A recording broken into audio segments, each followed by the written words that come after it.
Times network ద్వారా గుర్తించబడ్డ India's number 1 varicose veins hospital Avis ని సంప్రదించండి. నమస్తే, వెల్కమ్ టు సుమన్ టీవీ. నేను మీ సుమన్ టీవీ ఉష. గత 10 రోజులుగా కోల్కతా ఇన్సిడెంట్ గురించి మినిట్ టు మినిట్ అప్డేట్ మనం చేస్తూనే ఉన్నాము. దానికి సంబంధించిన కీలక అంశాలు ఎప్పటికప్పుడు బయటకు వస్తూనే ఉన్నాయి. అండ్ ఇవాళ కనుక మనం చూస్తే చాలా అంశాలు బయటకు వచ్చాయని చెప్పొచ్చు.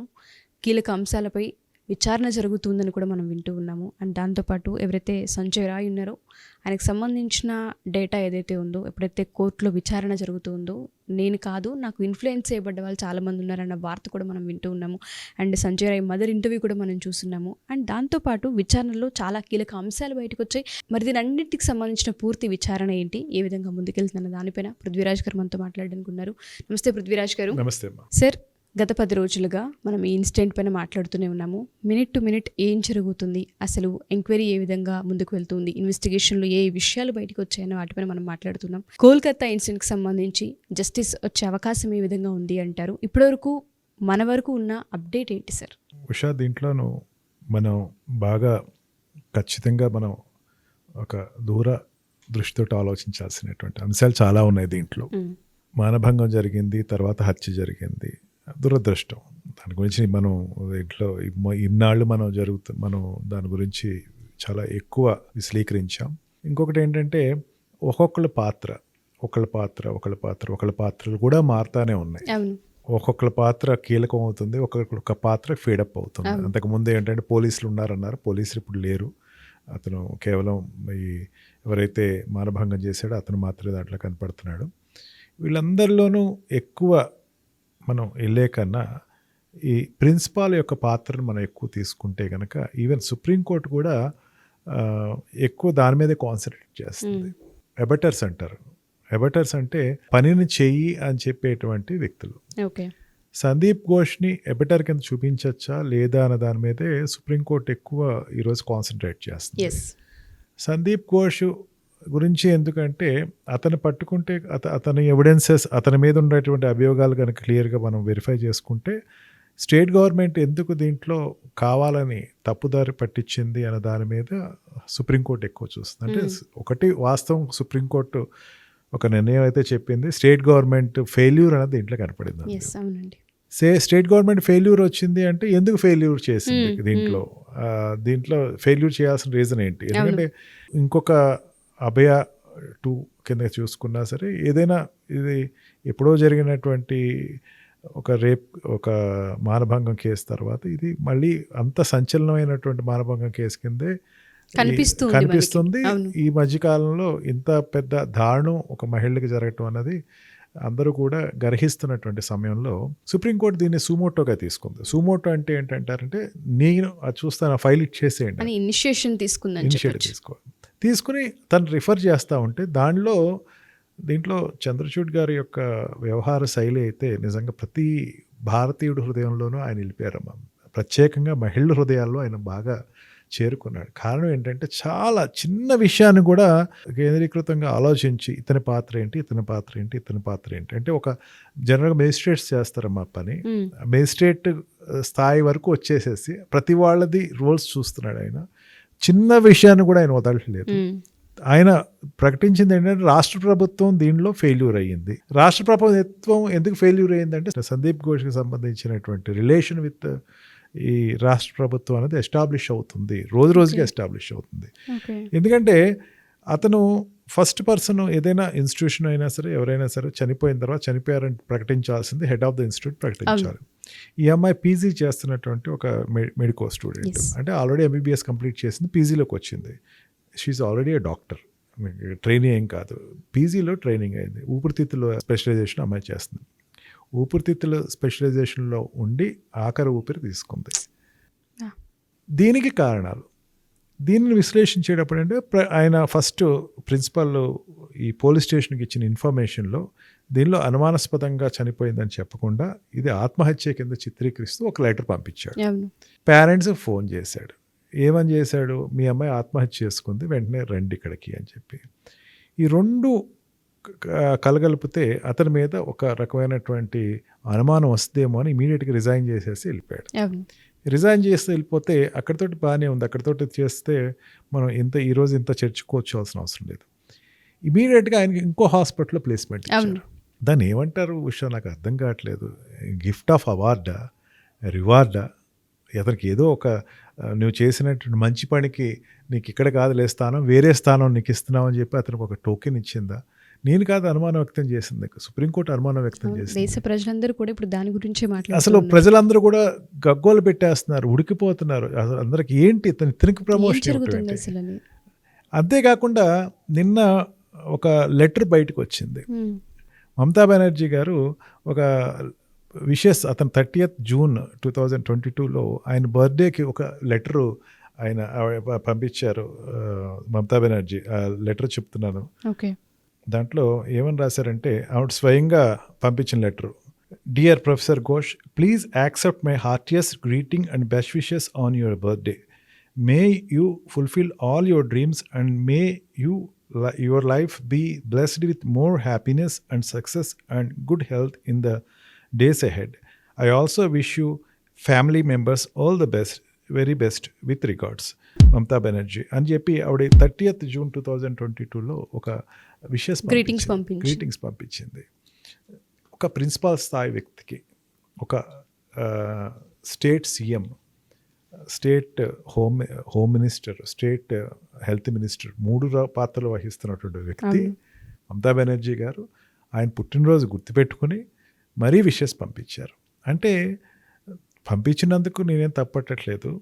వీళ్ళిద్దరి మధ్యన ఎస్టాబ్లిష్డ్ రిలేషన్స్ చెప్తున్నాను నేను. అంటే స్టేట్ గవర్నమెంట్లో అతనికి ఉన్నటువంటి పరపతి, అతను ఏదైనా నేను చేయగలను అనేటువంటి ఒక ధీమా ఎక్కడి నుంచి వచ్చింది అంటే ఈ లెటర్ ద్వారా మనకు బయటకు వస్తుంది.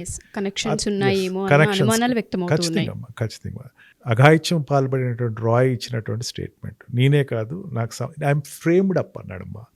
ఫ్రేమ్డ్ అప్ అంటే అర్థం ఏంటంటే నన్ను ఇరికించారు అన్నాడు.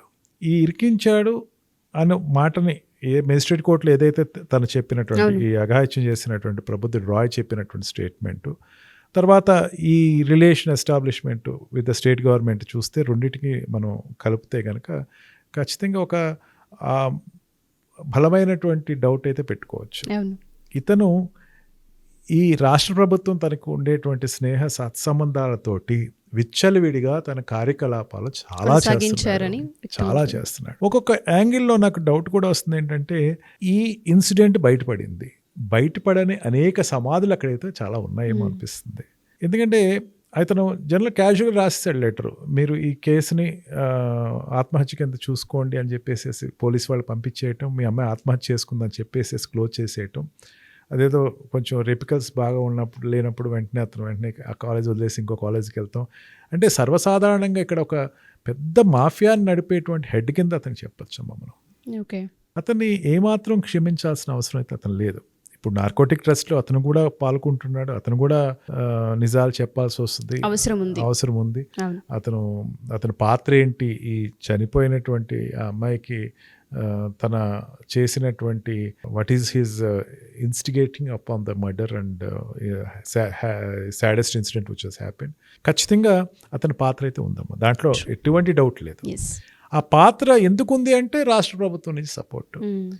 ఈ రాష్ట్ర ప్రభుత్వం కూడా అమ్మ అక్కడ నా పర్సనల్ ఒపీనియన్ ఏంటంటే అతను సేవ్ చేయడానికి లాస్ట్ మినిట్ వరకు ప్రయత్నం చేసింది. ఎందుకంటే అక్కడ ఉండేటువంటి క్రూషియల్ ఎవిడెన్స్ నిన్న సుప్రీంకోర్టులో జనరల్గా ఒక సిబిఐ అన్న కేసు తీసుకుందాం అనుకోండి అమ్మా, సుప్రీంకోర్టులో ఏం చేస్తారంటే ఏదైనా సిబిఐ హ్యాండ్ ఓవర్ చేసిన కేసులు, జనరల్గా సిబిఐ డైరెక్ట్గా తీసుకున్న కేసులు వేరేగా ఉంటాయి, సిబిఐ హ్యాండ్ ఓవర్ చేసిన కేసులు ఉంటాయి. సిబిఐ హ్యాండ్ ఓవర్ చేసిన తర్వాత సిబిఐ ఒకటి చెప్పాలి, ఇప్పుడు వరకు నాకు హ్యాండ్ ఓవర్ చేసేటప్పుడు ఉన్న పరిస్థితులు ఇవి, ఇక్కడి నుంచి నేను చేయాల్సి వస్తుంది, ఇంతకుముందు మిగతా అన్నిటికీ నాకు సంబంధం లేదని ముందు తను ఒక క్లియర్ కట్గా ఒక ఇండికేషన్ చెప్తారు. సుప్రీంకోర్టుగా సిబిఐకి స్టాండింగ్ కౌన్సిల్ చెప్పింది ఏంటంటే, నాకు ఇచ్చినప్పుడు మొత్తం అంతా కూడా పగలగొట్టేసేసి అక్కడ ఎవిడెన్సెస్ ఏమీ లేకుండా నిర్మూలించేసేసి కేవలం వీడియోగ్రాఫ్లో ఉండేటువంటి కొన్ని చిత్రాలు మాత్రమే నాకు అందజేశారు, ఈ పోస్ట్ మార్టం రిపోర్ట్ సంబంధించింది, బాడీ కూడా నా దగ్గర లేదు, ఇక్కడి నుంచి నేను మొదలు పెడుతున్నాను అన్నాడు ఆయన. అంటే ఇంత సీరియస్ ఇన్సిడెంట్ని మెయిన్ ప్రిన్సిపల్గా ఉండి వ్యక్తి అక్కడ మొత్తం ఎవిడెన్స్ని నాశనం చేసేయాలి అని చెప్పేసి ప్రయత్నం చేశాడు అంటే అతని పాత్ర లేదని ఎందుకు అనుకుంటారమ్మా? అసలు ఖచ్చితంగా అతని పాత్ర ఉందని నాకు అనుమానంగా ఉంది. అతను ఆ ఎవిడెన్స్ మొత్తం క్లియర్ చేసేసి పోలీస్ వాళ్ళకి ఇన్వెస్టిగేషన్ హ్యాండ్ ఓవర్ చేసినా సరే, మెయిన్ ఏంటంటే స్టేట్ గవర్నమెంట్కి సెంట్రల్ గవర్నమెంట్కి వెస్ట్ బెంగాల్లో ఎప్పటి నుంచో గొడవ నడుస్తూ ఉంది. ఇదివరకు కూడా సిబిఐ వాళ్ళు ఎవరో అక్కడ సిబిఐ డైరెక్టర్స్ వీళ్ళందరూ వస్తే వాళ్ళందరినీ అరెస్ట్ చేయటం, అక్కడ ఉన్న గవర్నమెంట్ అరెస్ట్ చేయటం, ఆ సిబిఐని నెట్టేయటం, మా స్టేట్లో సిబిఐ రావద్దు అని చెప్పటం. సిబిఐ అన్నది ఒక జాతీయకంగా భారతదేశానికి సంబంధించినటువంటి చాలా సీరియస్గా ఇన్వెస్టిగేట్ చేసేటువంటి సక్సెస్ఫుల్ ఇన్వెస్టిగేటింగ్ ఆఫీసర్. వాళ్ళు రావద్దు నా రాష్ట్రానికి అని చెప్పడం అనేది ఇదివరకు ఆవిడ చెప్తా ఉంటే ఆశ్చర్యానికి గురి చేస్తున్న అంశాలే ఎక్కువగా ఉన్నాయని చెప్పొచ్చు సార్. ఖచ్చితంగా అమ్మా, ఇదివరకు చెప్పిందంటే నిజమేనేమో, సిబిఐ తప్పేమో అని చెప్పేసి అనుకోవచ్చు. ఇప్పుడు అర్థమవుతుంది, తేట తెల్లమవుతుంది ఏంటంటే సిబిఐది కాదమ్మా, అక్కడ రాష్ట్ర ప్రభుత్వానికి ఇక్కడ ఉన్న ఇటువంటి ఘోష్ లాంటి అనేక వ్యక్తులను కాపాడటం కోసం అని చెప్పేసి చేస్తున్న ఒక ప్రయత్నమే. ఏదైనా సరే సమాధి చేసేద్దాం, ఏదో తప్పు అయిపోయింది, చిన్న పనిష్మెంట్ ఇచ్చేసి మళ్ళీ రేపొద్దున ఇది రిపీటెడ్గా దగ్గర ఒక 8 years నుంచి నడుస్తున్నటువంటి ఒక వ్యవహారం అమ్మ. ఈరోజు ఒక్క సేమ్ డే 1 dayలో రాదమ్మా. 8 years నుంచి సిబిఐని రానివ్వకుండా స్టేట్కి కంట్రీకి సంబంధించినటువంటి అత్యున్నతమైనటువంటి ఇప్పుడు రా ఏజెన్సీ అంటారమ్మా, లేకపోతే ఇంకొక ఇంటర్నేషనల్ ఏజెన్సీస్ ఏదైతే ఉంటాయి, ఆ ఇంటర్నేషనల్ యుఎస్లో ఒక ఏజెన్సీస్ ఉన్నాయి, వీటితోటికి ఈ సిబిఐని పోలుస్తారమ్మా. ఎందుకు పోలుస్తారు? ఈ ప్రతి కంట్రీకి ప్రెస్టేజియస్గా చెప్పేది ఏంటంటే ఏదైనా ఒక ఇన్సిడెంట్ జరిగితే వాళ్ళు వెలికి తీసేటువంటి విషయాలు ఆ పెద్ద సంస్థ ఏది అంటే వాళ్ళు పోర్ట్రేట్ చేస్తారు. అట్లాగా సిబిఐ అనేది ఒక పెద్ద ఆర్గనైజేషన్. మీరు ఇది రాకూడదు, నా స్టేట్కి రాకూడదు, నేను చేసేసుకుంటా. ఏం చేసుకున్నారు? మొత్తం ఎవిడెన్స్ క్లోజ్ చేసేసి మొత్తం అంతా చేసి పిల్లలందరూ కూడా బయటకు వచ్చారమ్మా. ఈ రోజుకి కూడా డాక్టర్స్ అందరూ బయటకు వచ్చి సుప్రీంకోర్టు అత్యున్నత న్యాయస్థానమే చంద్రచూడ్ గారే దయచేసి మీరు విధుల్లోకి వెళ్ళండి, ఇవాళ నుంచి నేను తీసుకున్నాను కదా రెస్పాన్సిబిలిటీ, తల్లికి పిల్లలకి తల్లి ఎట్లా చెప్తుందో అట్లా చెప్పిందమ్మా సుప్రీంకోర్టు. మీరందరూ వెళ్ళండి, మీరు డ్యూటీలోకి వెళ్ళండి, లేకపోతే చాలా ఇబ్బందులు పడతారు అని చెప్పేసి ఎంత స్పష్టంగా చెప్పిందంటే పరిస్థితి అంతా చేయి దాటిపోయిందో అర్థమవుతుందమ్మా. అంటే మీరు ఇంకా ఆపేసేయండి దయచేసి, నేను చూసుకుంటున్నాను కదా ఇవాళ నుంచి, నేను చూసుకుంటాను, మీరు వెళ్ళండి విధుల్లోకి, మీరు వెళ్ళండి అనేసరికి వాళ్ళ పిల్లల్లో అమ్మ ఇటువంటి ప్రిన్సిపాల్, ఈ ప్రిన్సిపాల్ కాకపోతే ఇంకో ప్రిన్సిపాల్ ఉంటాడు, వాడు కూడా ఇట్లాంటి వాడు వస్తే కనుక మా రక్షణ ఏంటి? ఆ రక్షణ మాకు కల్పించే వరకు మేము వెళ్ళాం. ఇట్లాంటి ప్రిన్సిపాల్స్ దగ్గర మేము వర్క్ చేయమని మేము చేయలేం, మాకు చాలా కష్టంగా ఉంది అని చెప్పి బయటకు వస్తున్న సందర్భంలో ఇదొకటే కాదమ్మా, చాలా కాలేజెస్ కూడా బయటకు వస్తున్నాయి. అవి ఇంకా లైమ్ లైట్లోకి రాలేదు. నాకైతే 2-3 కాలేజెస్ అవి కూడా బయటికి వచ్చి ఒక మీటూ లాగా అవి కూడా మాకు కూడా ఇట్లా అన్యాయం జరుగుతుంది, మాకు స్నేహితులకి ఇట్లా జరిగిందని చాలా కాలేజెస్ బయటకు వచ్చి చెప్తున్నాయి. ఇటువంటి ఇది రావటం నిజంగా చాలా బాధాకరమైన విషయం. True sir. సో ఏదైనా రోజుకి కనుక మనం చూస్తే కీలక అంశాలు బయటకు వస్తున్నాయి అని చెప్పొచ్చు సార్. రోజుకు ఒక న్యూస్ మనం వింటూ ఉన్నాము, ఎన్నో వార్తల్లో మనం చూస్తూ ఉన్నాము. ఈ ఇన్సిడెంట్కి సంబంధించి న్యాయం జరగాలని కోరుకుందాం. Thank you sir, thank you so much. Thank you.